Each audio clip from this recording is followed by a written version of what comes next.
Ay, mis queridos, qué gusto que vinieron a visitarme hoy, ¿saben? Siempre me da tanta alegría cuando los recibo aquí en mi casita. Soy Inés Velázquez. Tengo 78 años bien vividos. Nací en Teotihuacán, en el Estado de México, pero hoy vivo aquí en San Miguel de Allende, en Guanajuato, un pueblito tranquilo donde encontré la paz que tanto busqué en la vida. Hoy en día, mi mayor alegría es cuidar de mi jardín medicinal. Tengo más de 30 tipos diferentes de hierbas y plantas que cultivo con todo el cariño. ¿Saben?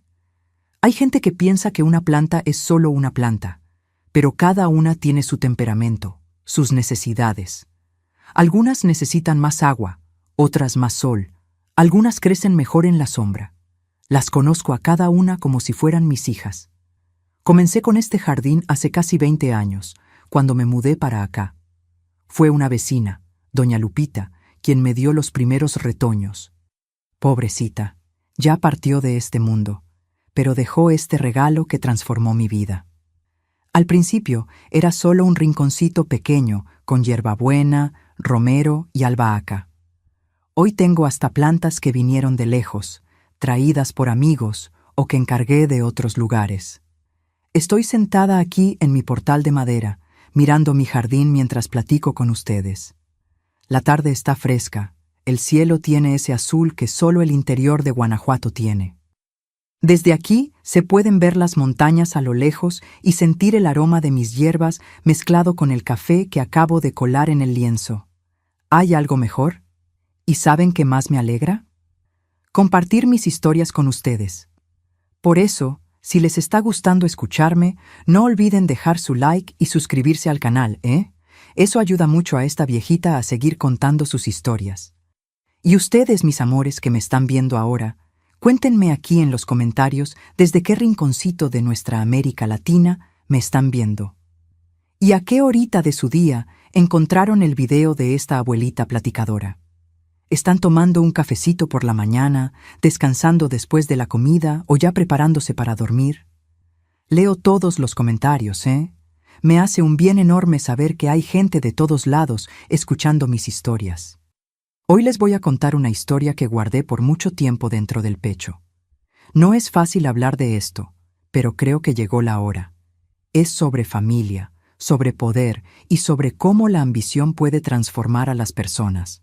Es sobre mi vida en un rancho, en el interior de Teotihuacán, sobre mis 2 hermanos y sobre un padre que creía que la fuerza era lo único que importaba en el mundo. ¿Ya oyeron decir que en pleito de familia nadie debe meterse? Pues sí, pero ¿y cuándo la propia familia se vuelve tu peor pesadilla? ¿Cuando aquellos que deberían protegerte son los que más te lastiman? Esta es mi historia, y comienza en un gran rancho, aislado de todo y de todos, donde la ley era dictada por un solo hombre. Nací en 1947, en un rancho grande que quedaba a unos buenos kilómetros de la ciudad de Teotihuacán. En aquella época todo era más difícil, más aislado. Nuestra propiedad era casi un mundo aparte, con campos de maíz que parecían no tener fin, ganado, huertos y hasta un pequeño mezcalero que mi padre, Heriberto Velázquez, administraba con mano de hierro. Mi padre era hijo de un inmigrante español que vino a México y se casó con una mujer de descendencia indígena de la región. Un hombre alto, de cabello pelirrojo, que fue emblanqueciéndose con el tiempo, pero los ojos azules nunca perdieron aquel brillo frío y calculador. Cuando entraba a un cuarto, el aire se ponía más pesado. Todos se tensaban. Él tenía orgullo de lo que construyó. Decía que levantó todo con la fuerza de su brazo y su voluntad, y creía que un hombre valía por la fuerza que tenía, no solo la física, sino principalmente la fuerza de doblegar a los demás a su voluntad. Mi madre, Guadalupe, era lo opuesto, pequeña, de cabello negro, siempre recogido en un chongo, ojos cafés que parecían pedir disculpas por existir. Una mujer que hablaba bajito, que se movía como si quisiera ocupar el menor espacio posible. Ella venía de una familia tradicional de Teotihuacán mismo, y el matrimonio fue arreglado cuando ella tenía apenas 16 años. A los 18 ya había dado a luz al primer hijo, y después de eso, era como si su vida fuera solo parir y obedecer. Nuestra casa era grande, una construcción de adobe con 2 pisos, portal alrededor, pintada de amarillo con detalles en verde. Por fuera parecía una casa de muñecas en tamaño real, de esas que aparecen en postales. Por dentro era un campo de batalla silencioso. Los cuartos estaban divididos.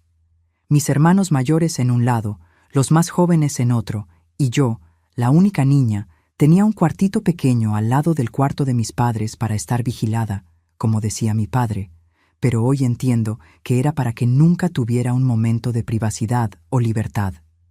Ah, mis hermanos, éramos 13 hijos en total. Yo, la más pequeña y única niña. Los mayores ya eran hombres hechos cuando yo vine al mundo. Eduardo, el primogénito, tenía 24 años cuando yo nací. Era alto como mi padre, pero silencioso, observador. Después venía Gerardo, con la misma edad, gemelo idéntico de Eduardo, pero con una cicatriz en la barbilla que los diferenciaba, resultado de una pelea con su hermano en la infancia. Felipe era el tercero con 22 años, el más estudioso, siempre con un libro bajo el brazo, pero no menos duro que los otros. Octavio, con 20 años, era conocido por su fuerza bruta. Podía cargar un becerro a cuestas sin sudar.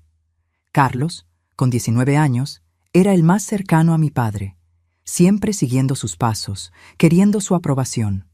Después venían los del medio, Enrique y Daniel, con 17 y 16 años, siempre juntos en las travesuras y en las maldades. Eran los que cuidaban del ganado, se despertaban antes de que saliera el sol. Gustavo, con 15 años, era el único que mostraba alguna gentileza. A veces me traía una fruta o un dulce a escondidas. Juan, con 13 años, ya mostraba la misma frialdad del padre, con un gusto especial por maltratar a los animales del rancho. Los más jóvenes eran Manuel, con 10 años, Raúl con 8 y Luis con apenas 6 años cuando yo nací. Estos todavía estaban siendo moldeados por el sistema de mi padre. Todavía tenían algo de inocencia, pero pronto aprenderían la dureza que se esperaba de ellos. Nací cuando mi madre ya tenía 42 años. Una sorpresa que nadie esperaba. Una decepción de última hora, como mi padre se empeñaba en decir. Una niña después de 12 niños fuertes. Para él, yo era prueba de que mi madre se estaba debilitando con la edad. En nuestra casa, el peor insulto que alguien podía recibir era ser comparado con una mujer. Mi infancia en el rancho seguía el ritmo de las estaciones. En verano, nos despertábamos con el sol alrededor de las 5 de la mañana. Mi madre ya estaba en la cocina antes de eso, preparando el desayuno para todos. Tortillas hechas a mano, chorizo, huevos, café fuerte. Las comidas eran silenciosas, solo se oía el ruido de los cubiertos y ocasionalmente mi padre dando órdenes para el día. Las niñas de la región iban a una escuela local, pero yo no. Mi padre decía que la mujer no necesita estudio, necesita aprender a trabajar. Entonces, mientras mis hermanos más jóvenes iban a la escuela del pueblo, yo me quedaba en casa ayudando a mi madre en la cocina, en la huerta, en la limpieza. Aprendí desde temprano a lidiar con plantas. Mi madre conocía todas las hierbas medicinales de la región y me enseñó todo sobre ellas. Era nuestro pequeño mundo secreto, algo que los hombres de la casa no se interesaban en controlar. Los domingos íbamos a la iglesia del pueblo. Era el único momento de la semana en que salíamos del rancho. Mi padre se empeñaba en mostrar a la comunidad su familia ejemplar. Todos bien vestidos, limpios, comportados. La gente lo respetaba, o mejor dicho, le temía. Él era uno de los rancheros más prósperos de la región, empleaba a mucha gente, hacía donaciones para la iglesia. Nadie se atrevía a cuestionarlo. En la iglesia yo observaba a las otras niñas con sus trenzas y vestidos coloridos, jugando juntas después de la misa. Yo quería unirme a ellas, pero mi padre no lo permitía. Los Velázquez no se mezclan, decía. Volvíamos directo al rancho, donde la comida de domingo era un poco más abundante que lo normal, con barbacoa y postre.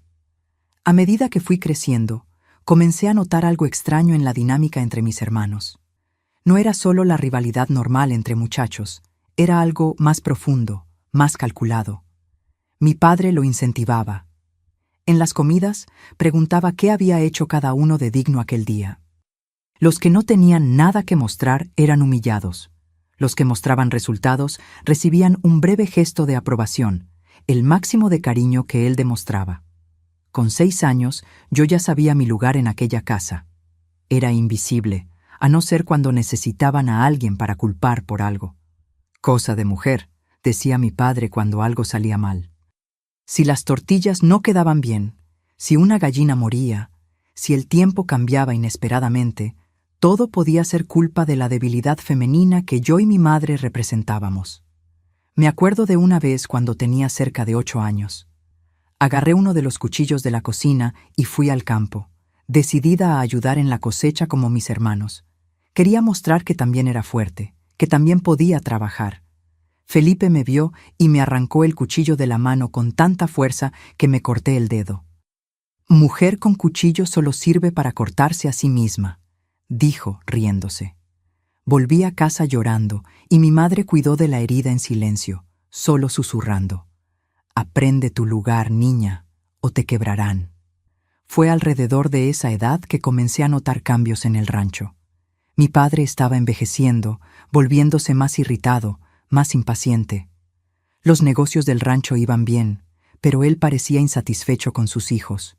Ninguno de ellos era lo suficientemente digno para asumir su legado.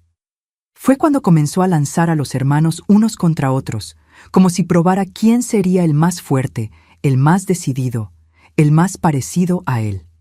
Fue en la primavera de mis 12 años que todo comenzó a cambiar de verdad. Recuerdo que los campos de maíz estaban comenzando a ponerse dorados y los huertos cargados de frutas aún verdes.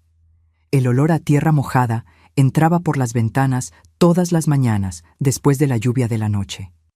Era 1959 y el mundo allá afuera estaba cambiando, pero nuestro rancho parecía detenido en el tiempo, preso en las tradiciones que mi padre tanto valoraba. Aquella mañana me desperté con gritos. No era inusual oír a mi padre gritándole a alguien, pero esta vez era diferente. Su voz estaba débil, entrecortada por una tos seca que parecía rasgarle el pecho. Me levanté rápido y todavía en camisón fui hasta el pasillo. Vi a mi madre corriendo hacia el cuarto de ellos, cargando una palangana con agua. Los pasos pesados de mis hermanos mayores resonaban por el piso de madera. «El papá se está muriendo», susurró Luis, ahora con 18 años, cuando pasó junto a mí en el pasillo. No había tristeza en su voz, solo constatación. En los días que siguieron, descubrimos que mi padre tenía un problema en el pulmón. El médico del pueblo, doctor Sánchez, un hombre viejo de manos temblorosas, venía todos los días al rancho. «Es grave», le decía a mis hermanos mayores, creyendo que yo no podía oír desde la puerta entreabierta. «Cuestión de meses, tal vez un año, si tiene suerte». Pensé que la enfermedad podría ablandar el corazón de mi padre, que tal vez ante la muerte encontraría alguna bondad escondida dentro de sí. Qué equivocada estaba. La enfermedad solo lo volvió más amargo, más decidido a dejar su marca incluso después de partir. Una tarde de domingo, después de la iglesia, convocó a todos los hijos a su cuarto. Estábamos todos allí, de pie alrededor de la gran cama de madera oscura, donde él estaba acostado, pálido, pero con los ojos azules, aún brillando con aquella frialdad de siempre. Yo me quedé en la esquina, cerca de la puerta, casi escondida detrás de Gustavo, que ahora tenía 27 años, y era casi tan alto como Eduardo. «Estoy muriendo», anunció mi padre sin rodeos, la voz ronca, «pero antes de irme, voy a decidir el futuro de esta tierra». Todos quedaron en silencio. El rancho Velázquez era uno de los mayores de la región. Valía una fortuna. Los ojos de mis hermanos brillaron de codicia. Cada uno de ellos ya tenía sus planes para cuando heredaran su parte. «Este rancho no será dividido», continuó mi padre, provocando un murmullo sorprendido entre mis hermanos. «Un imperio dividido es un imperio debilitado. Solo uno de ustedes se quedará con todo». La tensión en el cuarto se volvió palpable. Mi madre, sentada en una silla al lado de la cama, bajó la cabeza aún más, como si quisiera desaparecer. «¿Cómo va a decidir, papá?», preguntó Carlos, siempre el más directo. Mi padre tosió, un sonido áspero que pareció arrancar algo de dentro de él. Cuando se recuperó, había una sonrisa cruel en sus labios. «Voy a observar. Voy a ver cuál de ustedes es digno de mi nombre, de mi legado. ¿Cuál es el más fuerte? No solo en el cuerpo, sino en la voluntad. ¿Cuál de ustedes tiene la fuerza para comandar, para dominar?» Sus ojos recorrieron el rostro de cada uno de mis hermanos, ignorándome completamente, como si ni siquiera estuviera allí. «¿Y cómo vamos a probar eso, papá?», preguntó Eduardo, con sus 36 años, el mayor, y para muchos, el candidato natural a la sucesión. Mi padre se enderezó en la cama, apoyándose en las almohadas que mi madre acomodó silenciosamente. «La vida es una competencia. Los fuertes vencen, los débiles perecen. Muéstrenme quién es lo suficientemente fuerte para ser un verdadero Velázquez». Aquellas palabras flotaron en el aire pesado del cuarto. Nadie preguntó nada más. Todos entendieron lo que nuestro padre quería. Una competencia, una disputa por su favor, por la herencia, una guerra entre hermanos. Al salir del cuarto, vi las miradas que mis hermanos intercambiaban entre sí. Ya no eran solo hermanos, eran rivales, competidores. Y en aquella familia, competencia significaba crueldad. A la mañana siguiente, el clima en el rancho había cambiado. En el desayuno, el silencio habitual fue sustituido por una tensión cortante. Mis hermanos se observaban calculando, evaluando. Eduardo, como primogénito, asumió naturalmente el liderazgo en la administración del rancho, dando órdenes, organizando el trabajo. Pero Gerardo, su gemelo, comenzó a cuestionar cada decisión, a proponer alternativas, a minar su autoridad. «Si dividimos el ganado en 2 rebaños, podemos experimentar técnicas diferentes de crianza», sugirió Gerardo, desafiando el método tradicional que Eduardo seguía. «Eso es una tontería», rebatió Eduardo. «Vamos a continuar como siempre hemos hecho. Nuestro ganado es el mejor de la región por una razón». La discusión creció, las voces se elevaron. De repente, Gerardo golpeó la mesa con el puño, haciendo temblar los platos. «Tú siempre crees que lo sabes todo, solo porque naciste 15 minutos antes que yo».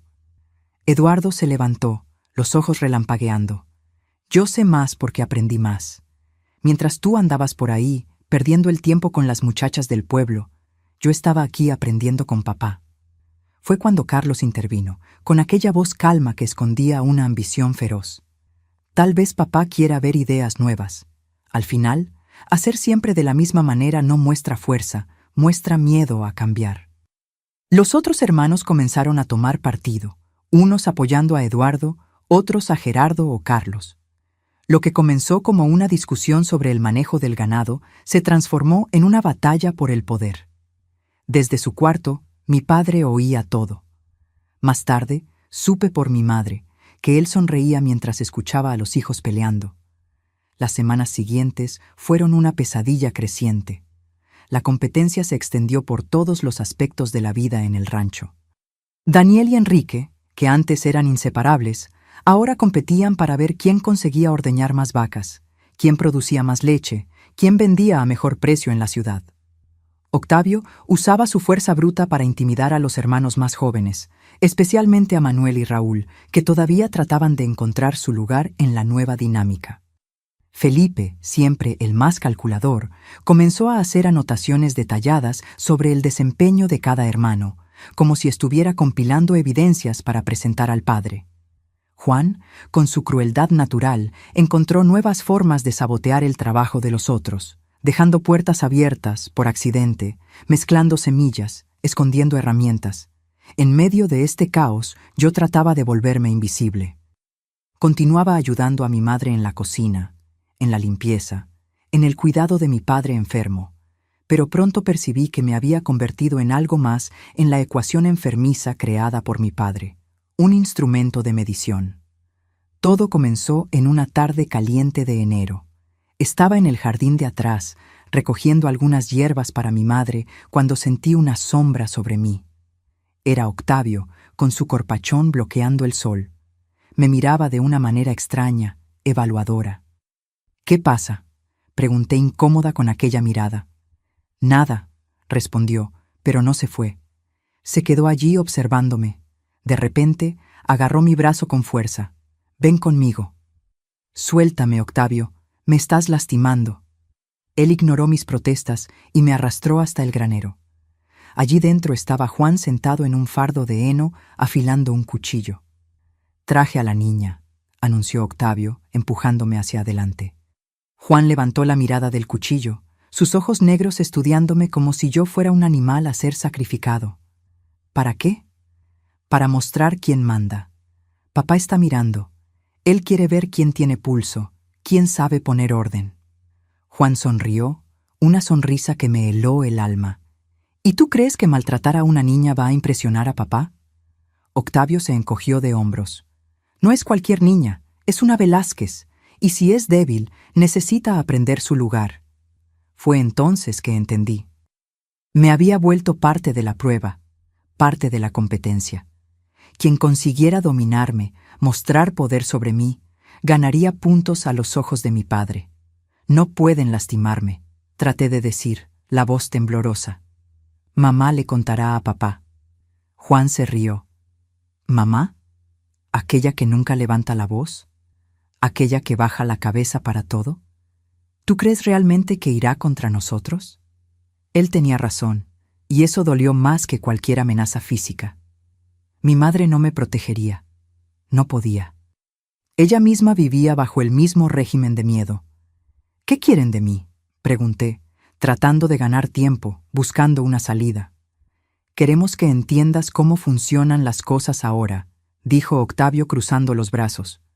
«Solo el más fuerte va a heredar todo, y para ser el más fuerte, tenemos que mostrar que controlamos todo y a todos en este rancho».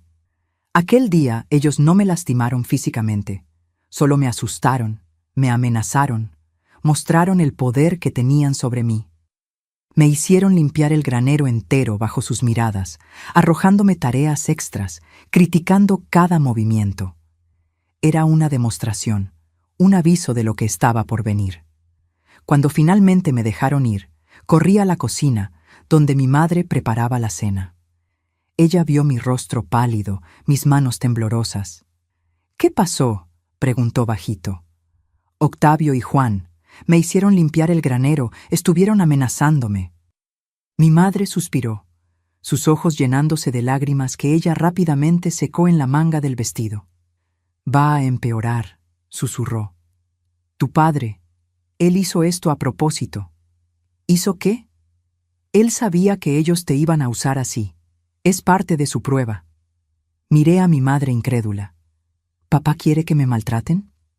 Ella no respondió con palabras, pero su mirada lo dijo todo. En aquel momento, algo dentro de mí cambió. La niña asustada comenzó a dar lugar a algo más frío, más calculador.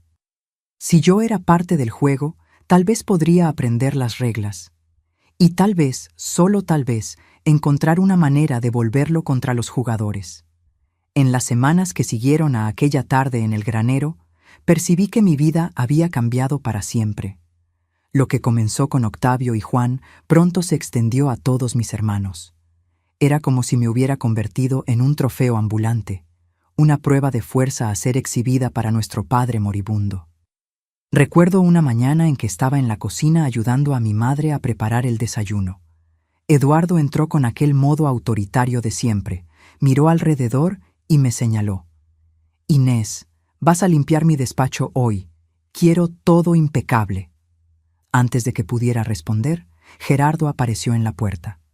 Todavía eran idénticos a los 36 años, excepto por la cicatriz en la barbilla de Gerardo y por las arrugas de preocupación más profundas alrededor de los ojos de Eduardo. «La niña viene conmigo hoy», dijo Gerardo. «Necesito ayuda con los libros de contabilidad». Los dos se miraron y el aire pareció electrizado de hostilidad. «Yo hablé primero», insistió Eduardo, dando un paso adelante. «¿Y qué?», rebatió Gerardo. Ella es mi hermana también, y mis libros son más importantes que tu despacho polvoriento. Me quedé allí entre los dos, mirando a mi madre en busca de ayuda, pero ella solo continuó revolviendo la masa de las tortillas en el comal, como si no estuviera oyendo nada. «Vamos a resolver esto como hombres», sugirió Eduardo, arremangándose. Gerardo sonrió, una sonrisa que no llegaba a los ojos. «Como quieras, hermano». Salieron al patio y todos sabíamos lo que iba a pasar. Una pelea, como tantas otras que estaban ocurriendo en el rancho desde el anuncio de nuestro padre. Peleas para establecer dominio y jerarquía, para mostrar quién era más fuerte. Carlos, que estaba sentado a la mesa tomando café, sacudió la cabeza. «Idiotas, no es así como se gana esta competencia». «¿Y cómo se gana?», pregunté sin poder contenerme. Él me miró, sorprendido de que yo hubiera hablado directamente con él, usando la cabeza, no los puños. Aquel mismo día por la tarde, Carlos me llamó al depósito de granos. Estaba separando semillas para la siembra de la próxima cosecha. «Vas a ayudarme», dijo, «no como un pedido, sino como una orden, y vas a aprender cómo se administra un rancho de verdad». Durante 3 horas me enseñó sobre las diferentes calidades de semillas, los mejores periodos de siembra, cómo calcular costos y ganancias. Era el tipo de conocimiento que nunca compartiría con sus hermanos. Era su ventaja en la competencia. Pero conmigo lo compartía, porque yo no era una amenaza. Yo era apenas una herramienta para mostrar su capacidad de liderazgo, de enseñar, de dominar de una manera diferente. «¿Entendiste todo?», preguntó al final, su mirada penetrante fija en mí. «Sí», respondí, aunque mi cabeza estaba girando con tanta información. «Bueno, mañana voy a ponerte a prueba, y si te equivocas, habrá consecuencias». La amenaza era clara, aunque velada. Cada uno de mis hermanos tenía su método. Eduardo y Gerardo usaban la fuerza física, compitiendo para ver quién podía darme más órdenes, hacerme trabajar más. Felipe usaba la humillación intelectual, haciendo preguntas que sabía que yo no podría responder para después reírse de mi ignorancia. Octavio simplemente usaba su tamaño para intimidarme, quedándose muy cerca, acorralándome en rincones de la casa. Enrique y Daniel, que antes al menos me ignoraban, ahora inventaban tareas imposibles. Cargar cubos de agua demasiado pesados, limpiar establos enormes en tiempo récord. Cuando inevitablemente fallaba, informaban a papá de mi incompetencia. Juan era el peor. Tenía un placer sádico en asustarme. Se escondía y saltaba frente a mí cuando menos lo esperaba. Ponía arañas en mi almohada. Una vez me encerró en el sótano oscuro por horas, diciendo a todos que no sabía dónde estaba yo. Gustavo era el único que todavía mostraba alguna humanidad, pero incluso él había cambiado. A veces me traía un pedazo de dulce o una fruta escondida, pero siempre cuando nadie estaba mirando. En público tenía que mostrar la misma dureza que los otros, o sería visto como débil. Los más jóvenes, Manuel, Raúl y Luis, me observaban y aprendían de los mayores. Ellos también estaban en la competencia, aunque tenían menos posibilidades por ser más jóvenes, pero eso solo los volvía más determinados a probar su valor. Una noche, cuando todos estaban durmiendo, me levanté para beber agua y encontré a Luis en la cocina. Él tenía 18 años ahora. Se estaba convirtiendo en un hombre. Cuando me vio, sus ojos brillaron con una idea repentina. «Inés», susurró, «ven conmigo». Dudé, pero él agarró mi muñeca y me jaló afuera, al patio oscuro. La luna estaba llena, arrojando una luz plateada sobre el patio del rancho. «¿Qué quieres?», pregunté, mi corazón acelerado de miedo. «Quiero que me ayudes a impresionar a papá», dijo, su voz extrañamente animada. Tuve una idea. «¿Qué idea?». «Voy a agarrar uno de los caballos de Eduardo, ese alazán que no deja que nadie monte. Voy a domarlo y mostrarle a papá que puedo controlar lo que ni Eduardo controla». Lo miré perpleja. «¿Estás loco? Ese caballo es peligroso y Eduardo te va a matar si se entera». Luis sonrió. Una sonrisa que me recordó demasiado a la de nuestro padre. «Solo si él lo descubre». «Y tú no le vas a contar, ¿verdad?», La amenaza estaba implícita en su voz. Si yo contaba, sufriría las consecuencias. ¿Por qué me estás diciendo esto?, pregunté. Porque vas a ayudarme. Vas a distraer a Gustavo, que está de guardia en el establo. Dile que necesitas ayuda en la casa, que mamá está llamando, cualquier cosa. Tragué saliva. Si ayudaba y algo salía mal, sería culpable. Si me negaba, Luis encontraría una forma de castigarme. No puedo, dije finalmente. Es muy peligroso. ¿Puedes lastimarte? Su rostro cambió instantáneamente, la animación dando lugar a la rabia. No tienes opción. O me ayudas, o mañana le cuento a Juan que fuiste tú quien estropeó su trampa la semana pasada. No había sido yo, pero eso no importaba. Juan creería en Luis, no en mí. Y Juan era quien más me aterrorizaba. Aquella noche hice lo que Luis pidió. Fui hasta el establo, inventé una historia para Gustavo, que salió a verificar. Luis consiguió sacar el alazán, pero no llegó lejos. El caballo era realmente indomable y en la oscuridad de la noche se encabritó y derribó a mi hermano. No fue una caída grave, pero lo suficiente para despertar a Eduardo, que vino corriendo a ver qué estaba pasando. El castigo fue inmediato. Eduardo golpeó a Luis allí en el patio bajo la luz de la luna. Yo observaba desde la ventana de mi cuarto temblando. Cuando terminó con Luis, Eduardo miró hacia la casa, directamente a mi ventana, como si supiera que yo estaba observando.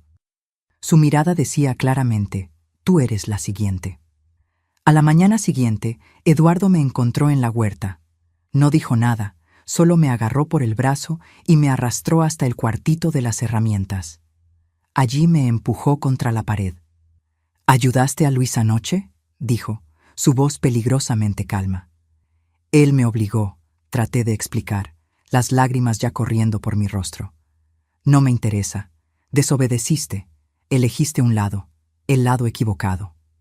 Él levantó la mano y cerré los ojos esperando el golpe, pero se detuvo a medio camino. «No», murmuró, más para sí mismo que para mí. «No así». Abrí los ojos confundida. Eduardo me estudiaba con una mirada calculadora. «Papá está observando», dijo. «Él quiere ver cómo manejamos la desobediencia. Golpearte sería demasiado fácil, demasiado previsible. Necesito ser más creativo». El castigo vino en forma de aislamiento. Eduardo convenció a todos los hermanos de ignorarme completamente. Por 2 semanas, nadie en la casa me habló además de mi madre, y aún ella solo cuando estábamos solas. Era como si me hubiera convertido en un fantasma invisible, intocable, inexistente. Aquellas 2 semanas fueron peores que cualquier agresión física. La soledad, el silencio, el sentimiento de no existir era una tortura psicológica perfecta, y funcionó. Al final de las 2 semanas, estaba desesperada por cualquier contacto humano, lista para obedecer cualquier orden, solo para que me hablaran nuevamente. Fue cuando Eduardo vino a mí, mientras barría el portal en silencio. «¿Aprendiste tu lección?», preguntó, su voz fría. Asentí sin conseguir hablar. «Excelente. Ahora vas a ayudarme a ganar esta competencia. Vas a ser mis ojos y oídos. Vas a contarme todo lo que nuestros hermanos hacen o dicen cuando estoy ausente». Lo miré sorprendida. «¿Quieres que espíe para ti?». «Exactamente. Y si eres leal a mí, te voy a proteger de los otros. Si me traicionas...». Dejó la amenaza en el aire, pero su mirada completó la frase. Aquel mismo día, Felipe me abordó en el granero con una propuesta similar, y al día siguiente fue Carlos. En una semana, todos mis hermanos mayores querían que yo fuera su espía particular. Me vi en el centro de una telaraña de mentiras y manipulaciones. Cada hermano creía que yo estaba de su lado, informando solo a él. En realidad, yo decía a cada uno exactamente lo que querían oír. Algunas verdades, algunas mentiras cuidadosamente construidas. Aprendí a manipular información, a plantar semillas de desconfianza entre ellos. Era una forma de supervivencia, pero también una forma de poder. El único poder que yo tenía en aquella situación imposible. Y mientras los observaba peleando entre sí, sospechando unos de otros por causa de mis historias, algo crecía dentro de mí. No era solo miedo o supervivencia, era algo más frío, más calculado. Era el comienzo de un plan. El verano de 1960 llegó con un calor sofocante que parecía reflejar la atmósfera en el rancho. Yo acababa de cumplir 13 años. No hubo celebración, claro. La enfermedad de mi padre avanzaba lentamente, dándole tiempo suficiente para asistir al espectáculo macabro que había creado. La competencia entre mis hermanos alcanzaba nuevos niveles de crueldad cada día. Aquella mañana de enero, el sol apenas había salido cuando oí gritos que venían del establo. Corrí a la ventana y vi a Felipe y Octavio en una pelea violenta. Sangre escurría de la nariz de Felipe, mientras Octavio, con su fuerza bruta, lo empujaba contra la pared del granero. Carlos y Eduardo observaban de lejos, sin interferir. Nadie interfería más en las peleas. Eran parte de la prueba, parte de la selección natural que mi padre había implementado. Bajé para ayudar a mi madre con el desayuno, como siempre. Ella estaba más delgada, más pálida. Las ojeras profundas contaban historia de noches sin sueño, de preocupación constante. «Se van a matar», susurré para ella mientras cortaba el pan. «Es lo que tu padre quiere», respondió. Su voz tan baja que apenas pude oír. «Solo el más fuerte sobrevive», siempre fue así en esta familia. Aquel mismo día, al atardecer, algo ocurrió que lo cambió todo para mí. Estaba en el huerto, recogiendo manzanas para el pastel que mi madre quería hacer para la cena. El sol comenzaba a ponerse, arrojando una luz dorada sobre los campos de maíz a lo lejos. Por un momento, me permití olvidar dónde estaba, quién era, y solo admirar la belleza de la tierra. Fue cuando Juan apareció silencioso como un depredador. No lo vi acercarse hasta que estuvo justo a mi lado. «Te encontré», dijo con aquella sonrisa que me daba escalofríos. Traté de parecer calma. «Solo estoy recogiendo manzanas para mamá». «No, no lo estás», respondió, quitándome la canasta de las manos y tirando las manzanas al suelo. «Estás desperdiciando tiempo, y tiempo es algo que ya no tenemos». Había algo diferente en sus ojos, algo más allá de la crueldad habitual. Había urgencia, desesperación. «¿Qué quieres decir?». Él miró alrededor, asegurándose de que estábamos solos. «El médico estuvo aquí hoy. Papá está peor. No va a durar hasta el final del mes». Mi corazón se aceleró. El fin estaba próximo y todavía no había un ganador claro en la competencia enfermiza de mi padre. «¿Y?», pregunté, tratando de esconder el temblor en mi voz. «Y que necesitamos acelerar las cosas», respondió Juan, dando un paso en mi dirección. «Ya estoy cansado de jugar. Es hora de mostrarle a papá quién realmente merece este rancho». Antes de que pudiera reaccionar, agarró mi brazo con fuerza, jalándome detrás de los árboles, lejos de la vista de la casa. El miedo heló mi sangre. «¿Qué estás haciendo? Suéltame». «Vas a ayudarme», dijo, su voz fría como el acero. «Vas a contarle a papá que viste a Eduardo robando dinero de la caja fuerte. Vas a decir que Felipe está planeando vender parte de las tierras tan pronto como papá muera. Vas a destruir a cada uno de ellos frente a papá». «No puedo hacer eso», respondí tratando de soltarme. «Son mentiras. Papá puede ser cruel, pero no es tonto». La bofetada vino rápida y fuerte, tomándome por sorpresa. Caí al suelo, el costado de mi cara ardiendo. Nunca, en todos aquellos meses de abuso, uno de ellos me había golpeado así, tan directamente. Siempre había una línea que no cruzaban, tal vez por miedo a papá, tal vez por algún resquicio de conciencia. Juan acababa de cruzar esa línea. «Vas a hacer lo que yo mande», gruñó, inclinándose sobre mí. «O la próxima vez no será solo una bofetada». En aquel momento, algo se quebró dentro de mí. No fue solo el miedo, fue también la última esperanza de que hubiera alguna humanidad en aquella familia, de que hubiera algún límite para la crueldad. Miré a Juan, a su rostro contorsionado por la ambición y el odio, y vi en él el reflejo de nuestro padre. Vi lo que aquella competencia enfermiza estaba haciendo con todos ellos, transformándolos en monstruos peores que el que los creó. «Está bien», dije, mi voz extrañamente calma. Voy a ayudarte. Él sonrió satisfecho consigo mismo, sin percibir el cambio que había ocurrido en mí, sin percibir que ya no era miedo lo que yo sentía, sino algo mucho más peligroso. Cuando volví a casa aquella noche, con la cara marcada y el alma transformada, mi madre percibió inmediatamente que algo había cambiado. Ella no preguntó quién me había golpeado. Preguntas así no se hacían en aquella casa. En vez de eso, me llevó a la pequeña despensa donde guardábamos las hierbas medicinales, cerró la puerta y aplicó una compresa fría en mi cara. Va a empeorar, susurró. Papá está muriendo más rápido ahora. Ellos van a ponerse desesperados. Miré a esta mujer que había vivido bajo el mismo terror por décadas, que había soportado lo que yo no conseguía ni imaginar. ¿Cómo aguantaste, mamá, todos estos años? Sus ojos, siempre bajos, encontraron los míos por un momento raro. Aguantando un día a la vez, sobreviviendo. Sobrevivir no es suficiente, respondí, sorprendida con la firmeza en mi propia voz. Ella me estudió por un largo momento, como si viera algo nuevo en mí. Entonces, para mi sorpresa, cerró con llave la puerta de la despensa y removió una tabla suelta del piso, revelando un pequeño espacio escondido. De allí, sacó una cajita de madera tallada. Esto era de mi abuela, explicó. Me lo dio antes de que me casara con tu padre. Dijo que era para emergencias, para cuando no hubiera más esperanza. Abrió la caja, revelando varias hierbas secas en pequeños sobres de papel. Algunas yo las reconocía de nuestro trabajo diario en la cocina, otras eran completamente extrañas para mí. Esta de aquí, dijo, mostrando un sobre específico con hierbas oscuras y secas. Es cicuta, venenosa.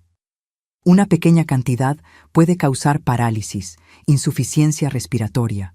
Una cantidad mayor es fatal. Miré a mi madre con nuevos ojos. Esta mujer silenciosa y sumisa había guardado un secreto mortal todos estos años, una última línea de defensa. ¿Por qué me estás mostrando esto? Porque vi la mirada en tus ojos cuando entraste esta noche. Es la misma mirada que veo en el espejo hace años. La mirada de alguien que llegó al límite. Tragué saliva. ¿Ya pensaste en usarla? Ella cerró la caja lentamente. Muchas veces, pero nunca tuve coraje. Tal vez para defenderme sí, pero no para atacar. No soy como ellos. ¿Y yo? Pregunté, mi voz apenas pasando de un susurro. ¿Soy como ellos? Mi madre colocó la caja de vuelta en su escondite y reposicionó la tabla del piso. Eres mi hija, pero también eres hija de él. Tienes la fuerza de los dos lados dentro de ti. Aquella noche acostada en mi cama, no conseguí dormir. La cara todavía dolía de la bofetada de Juan, pero el dolor físico era el menor de mis problemas. En mi mente veía los rostros de mis hermanos, de mi padre, veía la caja escondida de mi madre, veía el rancho que se había convertido en una prisión. Por la ventana, la luna llena iluminaba los campos, la misma luna que había testimoniado tantas crueldades en aquella tierra, y mientras la observaba, algo cristalizó dentro de mí. No sería como mi madre, escondiendo veneno por décadas sin nunca usarlo. Ni sería como mis hermanos, destruyéndose unos a otros por una herencia. Sería algo completamente diferente, algo que ninguno de ellos esperaba. A la mañana siguiente, busqué a Juan.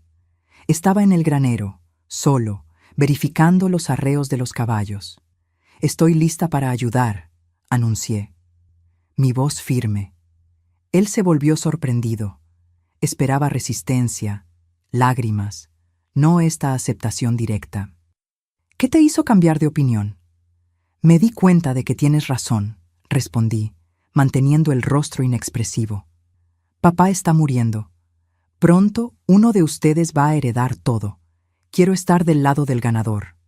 Juan sonrió, aquella sonrisa cruel que antes me aterrorizaba.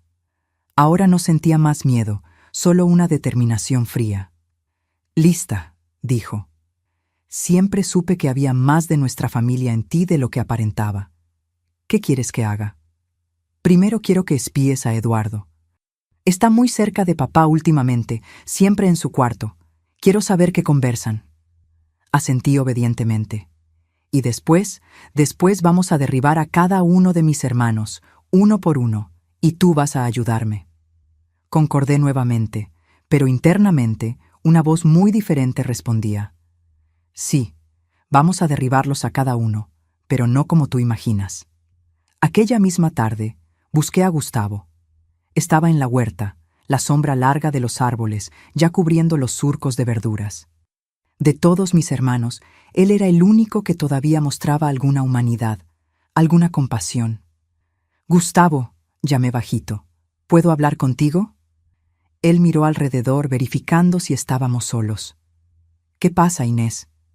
Mostré la marca aún visible en mi cara. Juan, anoche. Sus ojos se llenaron de preocupación genuina. ¿Él te golpeó?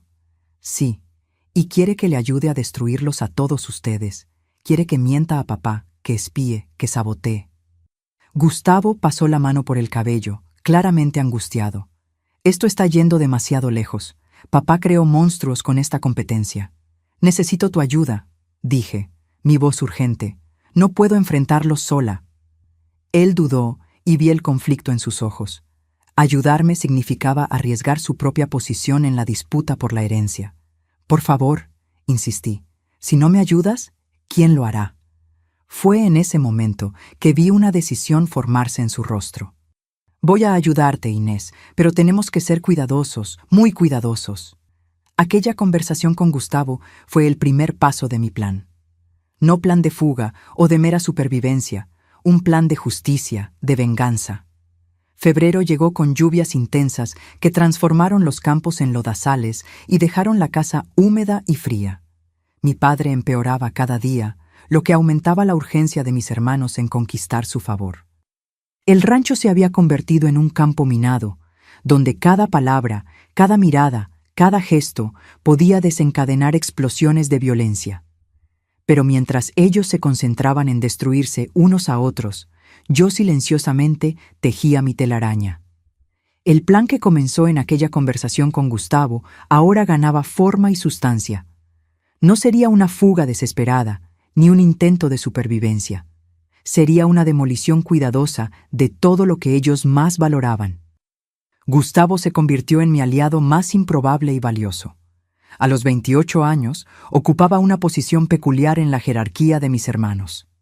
No era el más fuerte como Octavio, ni el más inteligente como Felipe, ni el más ambicioso como Carlos, pero tenía algo que ninguno de los otros poseía: la confianza de mi padre.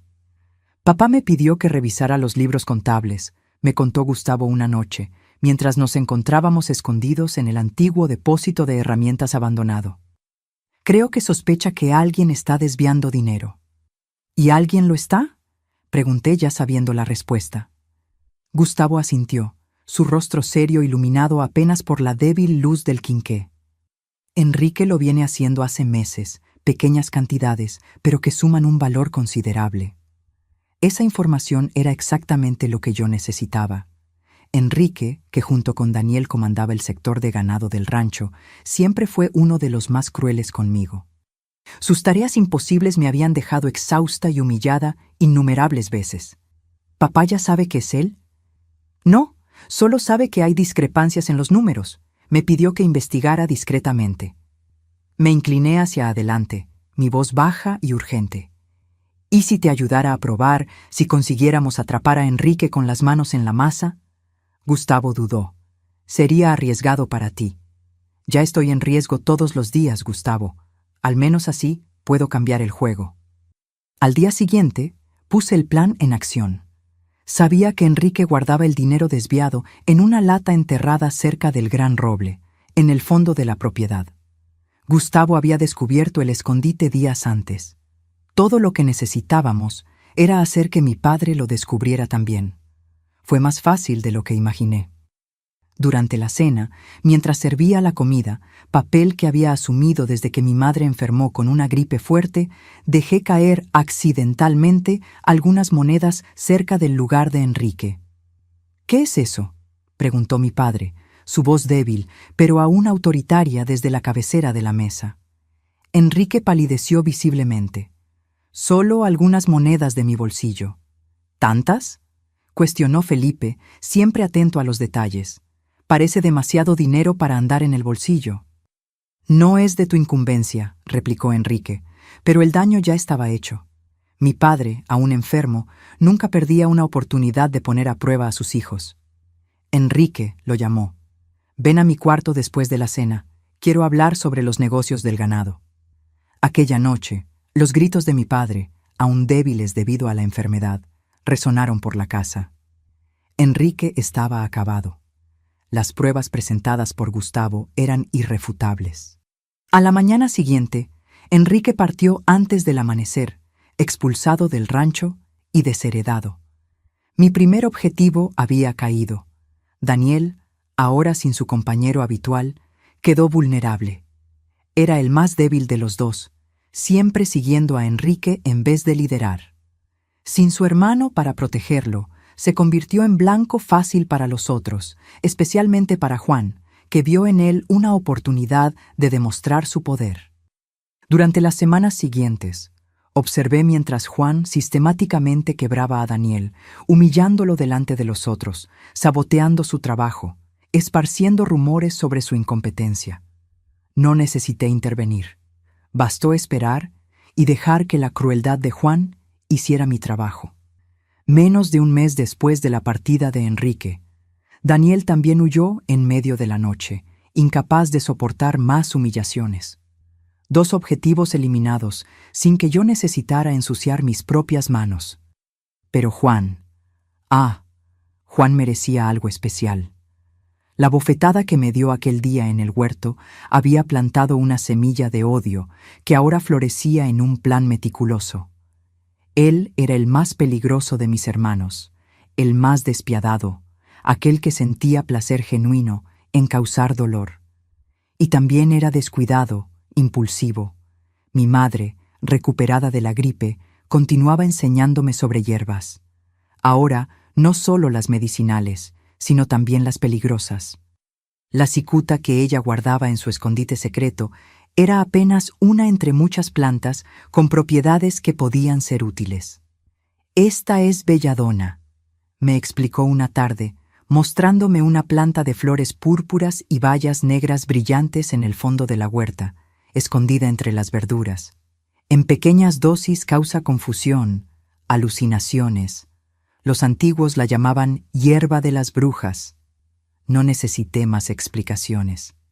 La noche siguiente, añadí una pequeña cantidad de belladona al café de Juan. No lo suficiente para matarlo. Nunca llegaría a tal extremo, pero lo bastante para que sus efectos se sintieran. Al día siguiente, Juan comenzó a ver cosas, a oír voces. Se volvió paranoico, acusando a los hermanos de conspirar contra él. Durante la comida, tuvo un ataque completo, atacando a Octavio con un cuchillo, convencido de que éste quería envenenarlo. La ironía no se me escapó. Octavio, con su fuerza bruta, fácilmente dominó a Juan, que fue encerrado en su cuarto hasta que recuperara la cordura. 3 días después, cuando el efecto de la belladona ya había pasado, Juan fue llamado al cuarto de mi padre. Nadie sabe exactamente lo que se dijo, pero Juan salió de allí humillado, su posición en la competencia severamente comprometida. Con Enrique, Daniel y Juan debilitados o fuera de la disputa, el campo estaba más abierto para los otros. Eduardo y Gerardo, los gemelos mayores, ahora con 37 años, intensificaron su rivalidad. Sus peleas, antes contenidas en discusiones acaloradas, se volvieron físicas, violentas. Fue en una de esas peleas que el destino me ofreció otra oportunidad. Los dos discutían en el granero sobre qué método de siembra debería ser adoptado en la próxima cosecha. Una discusión trivial que escondía la verdadera disputa por el poder. Las palabras dieron lugar a los puños y pronto estaban rodando por el suelo, golpeándose mutuamente con décadas de resentimiento reprimido. Yo observaba escondida cuando vi el quinqué caer y el aceite esparcirse, las llamas rápidamente lamiendo la paja seca del suelo. Podría haber gritado, alertado, pero en vez de eso retrocedí silenciosamente hacia las sombras. El fuego se extendió con rapidez aterradora. Cuando los otros se dieron cuenta y vinieron corriendo, ya era demasiado tarde para salvar el granero. Eduardo escapó con quemaduras graves en el brazo y la cara. Gerardo no tuvo la misma suerte. Inhaló mucho humo y pasó días entre la vida y la muerte. Su recuperación fue lenta y dolorosa. El incendio fue considerado un accidente, resultado de la negligencia de los dos. Mi padre, aún en cama, se enfureció con la destrucción de una parte importante de la propiedad.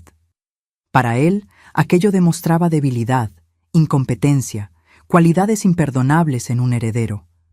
Con 5 de mis 12 hermanos ahora fuera de la competencia, el círculo se cerraba. Carlos, siempre el estratega, percibió el cambio en las dinámicas de poder y adaptó su enfoque. Comenzó a tratarme mejor, probablemente percibiendo que yo podría ser útil en sus planes. Inés, me llamó una tarde mientras yo trabajaba en la huerta. Necesito tu ayuda. Mantuve el rostro neutro, escondiendo la satisfacción de ver que mi plan estaba funcionando. ¿En qué? Felipe está tramando algo. Se ha estado reuniendo secretamente con alguien de la ciudad. Quiero que descubras con quién y por qué. Fingí dudar. Él me lastimará si lo descubre. Carlos sonrió, aquella sonrisa calculadora que nunca alcanzaba sus ojos. No, si él no lo descubre. Eres lista, Inés, más lista de lo que todos piensan. Él no tenía idea de cuánta razón tenía.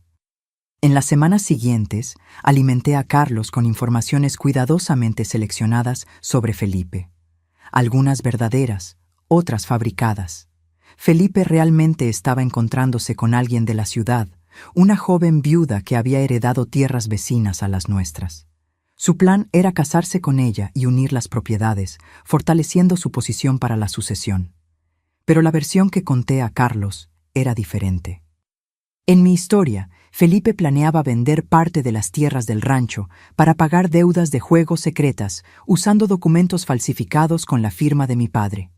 Carlos, como era de esperar, llevó la información directamente a mi padre. Felipe fue confrontado, negó vehementemente, pero la semilla de la duda ya estaba plantada. Mi padre, siempre desconfiado, ahora veía traición donde antes veía solo al hijo estudioso y dedicado.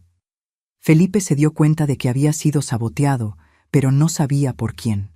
Sospechaba de Carlos, obviamente, pero también de Octavio, de Luis, hasta de Gustavo. Nunca de mí, la invisible, la insignificante. Fue en esa época que Gustavo y yo intensificamos nuestro plan. Él tenía acceso al cuarto de mi padre, a su confianza limitada. Yo tenía acceso a la cocina, a las hierbas, a los secretos de la casa que solo una presencia constantemente ignorada podría conocer. Papá no va a durar más de 2 semanas, Gustavo me informó en uno de nuestros encuentros secretos. El médico dijo que sus pulmones están fallando y la competencia aún no ha elegido un heredero. Está insatisfecho con todos. Eso era perfecto para mi plan. La insatisfacción de mi padre significaba que continuaría lanzando a mis hermanos unos contra otros hasta el final, debilitándolos, dividiéndolos. La fase final de mi plan involucraba a Octavio y Luis.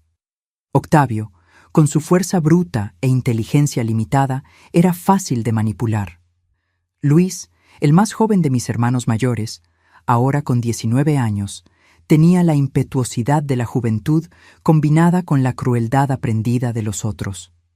Planté en Octavio la idea de que Luis estaba esparciendo rumores sobre él, cuestionando su coraje, su virilidad.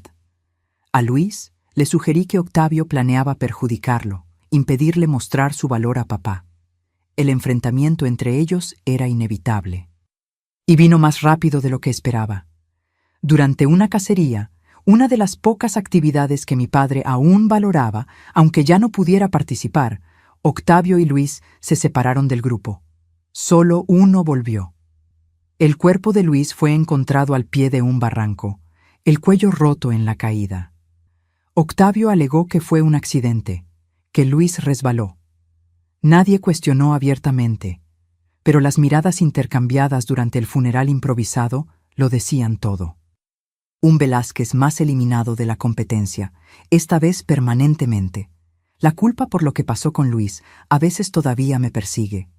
Él era joven, había sido moldeado por la crueldad de nuestro padre, así como todos nosotros. Pero entonces me acuerdo del caballo de Eduardo, de la trampa en la que intentó forzarme a participar, y el remordimiento disminuye. Con la muerte de Luis, algo cambió en el rancho. La competencia, antes feroz, pero contenida en ciertos límites, ahora había cruzado una frontera sombría. Mi padre, aún al borde de la muerte, parecía satisfecho con el rumbo de los acontecimientos. Para él, esto probaba que sus hijos estaban dispuestos a todo por su legado. Es extraño pensar en todo esto ahora, tantas décadas después, sentada aquí en mi portal en San Miguel de Allende, con el aroma de mis hierbas medicinales traído por la brisa de la tarde.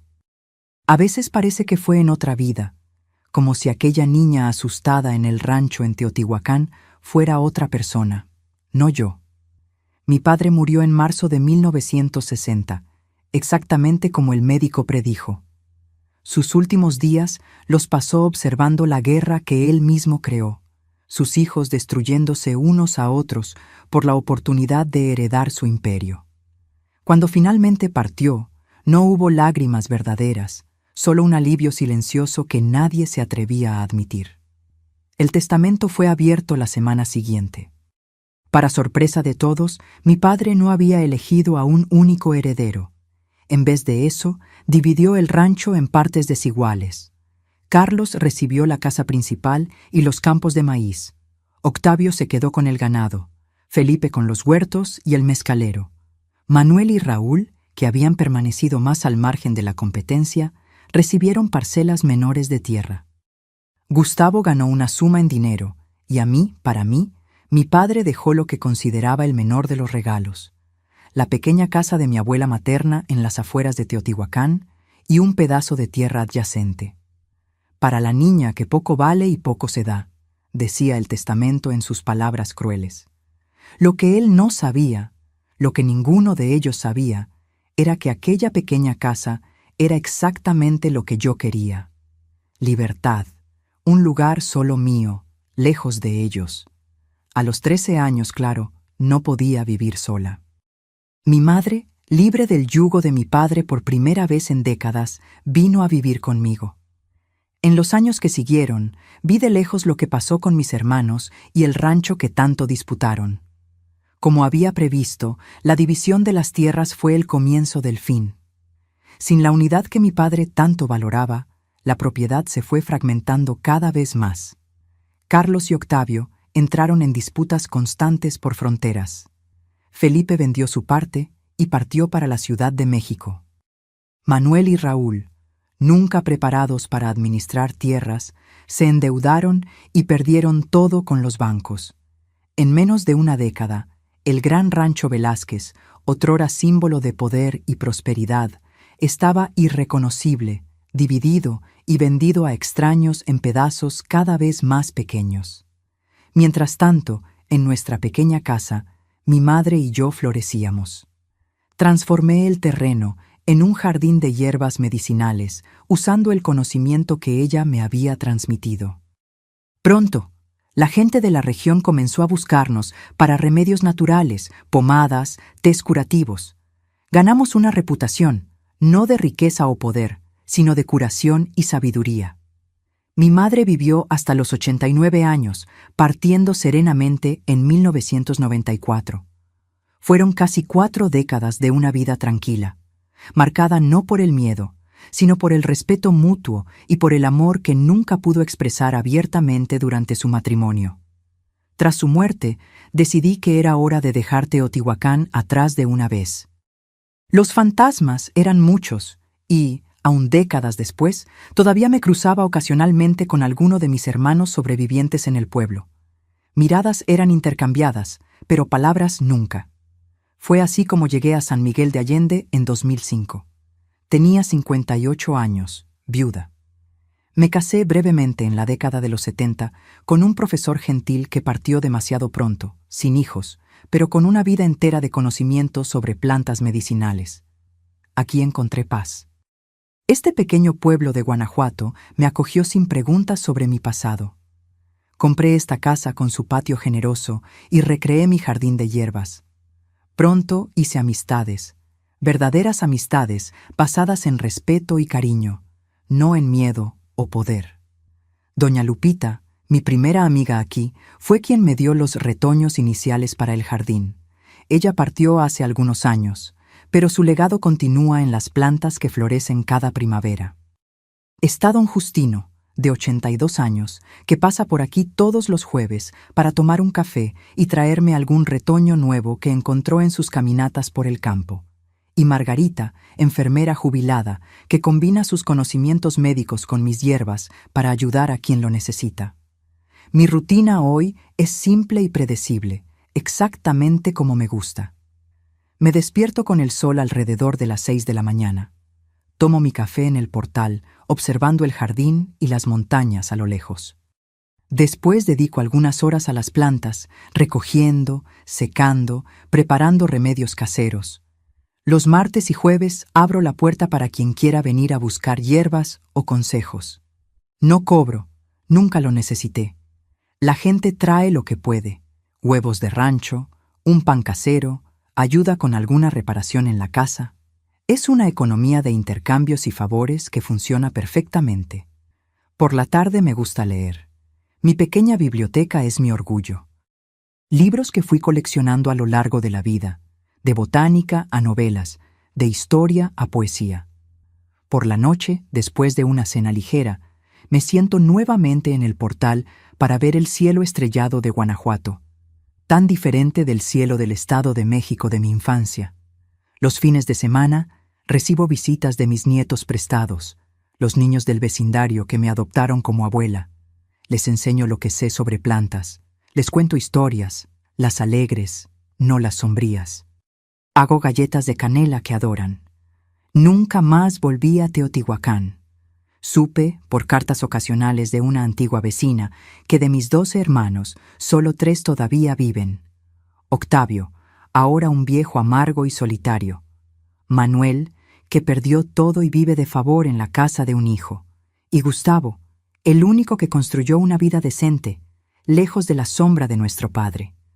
Gustavo y yo intercambiamos tarjetas de Navidad por algunos años, hasta que eso también paró.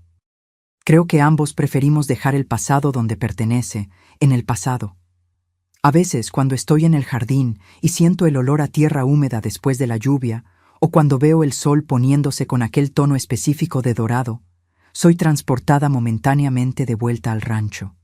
Ya no siento miedo o rabia, solo una especie de paz melancólica, la comprensión de que sobreviví, de que vencí a mi manera.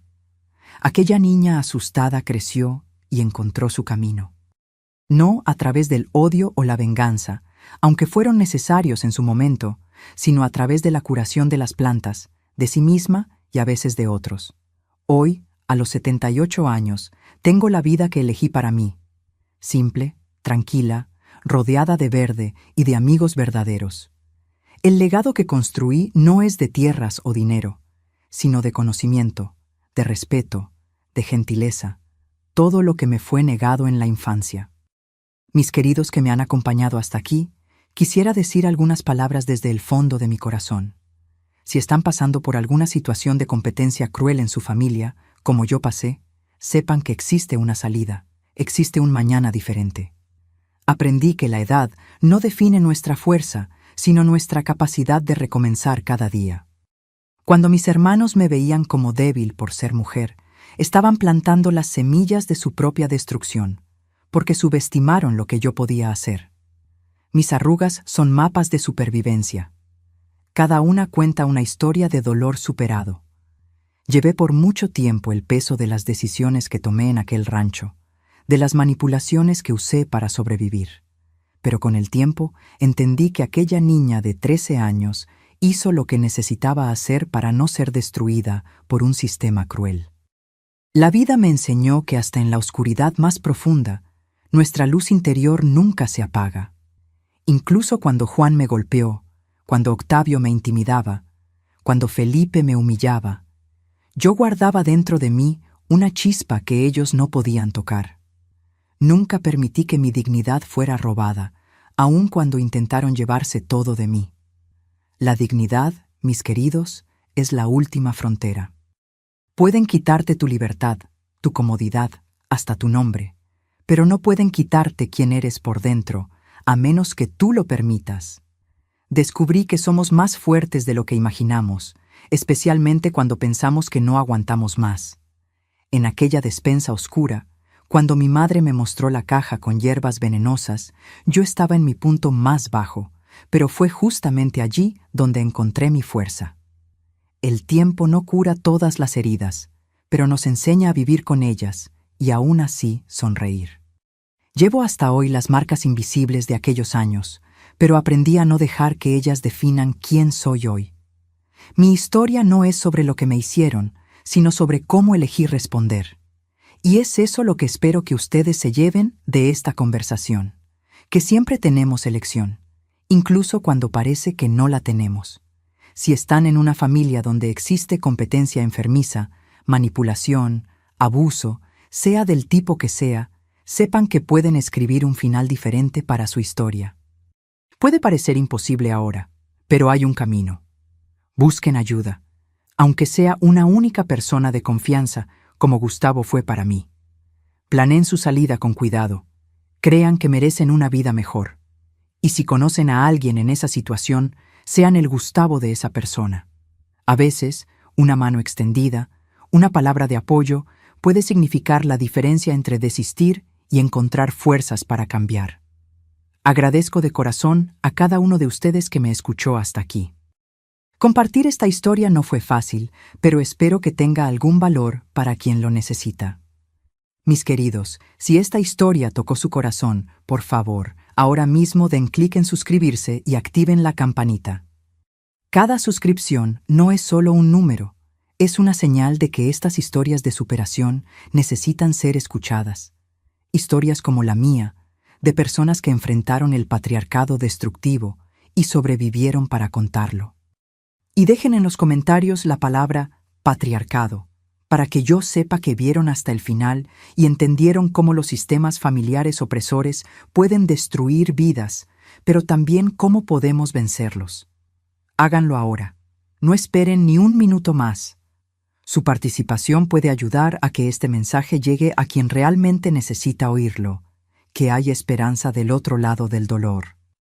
No olviden que en Memorias de las Abuelas traemos estas historias de vida para que las nuevas generaciones aprendan de nuestras experiencias. Si les gustó este relato, compartan el video con alguien que piensen que podría necesitarlo. Nos vemos en el próximo video.